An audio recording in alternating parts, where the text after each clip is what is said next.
আজকের মঙ্গল সমাচার লূক 21 অধ্যায় 5 থেকে 11 পদ।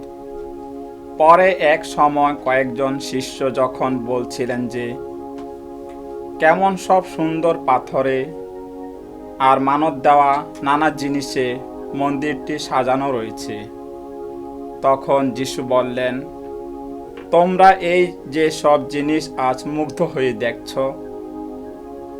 এমন এক সময় আসবে যখন একটা পাথরের ওপর আর একটা পাথরও এখানে থাকতে দেওয়া হবে না, সবই সেদিন ধুলোয় লুটিয়ে দেওয়া হবে।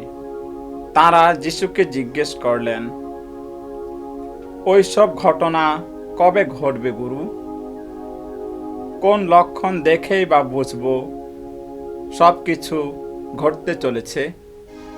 তিনি উত্তর দিলেন, শোনো, সতর্ক থেকো তোমরা, কারো কথায় ভুলো না যেন, কেননা আমার নাম নিয়ে অনেকেই তো আসবে আর বলবে, আমি তিনি, কিংবা বলবে, সময় এগিয়ে আসছে। তোমরা কিন্তু তাদের পিছু পিছু যেও না যেন।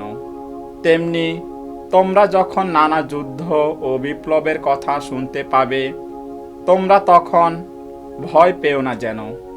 ওসব অবশ্য আগে ঘটবেই, কিন্তু সেই শেষ যে তখনই ঘটবে তা নয়।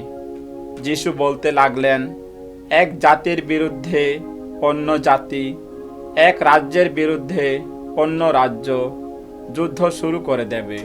প্রচণ্ড ভূমিকম্প আর নানা জায়গায় দুর্ভিক্ষ ও মহামারী দেখা দেবে, আর আকাশের বুকে দেখা যাবে ভয়ঙ্কর সব দৃশ্য, আশ্চর্য যত অলৌকিক নিদর্শন। প্রভুর মঙ্গল সমাচার।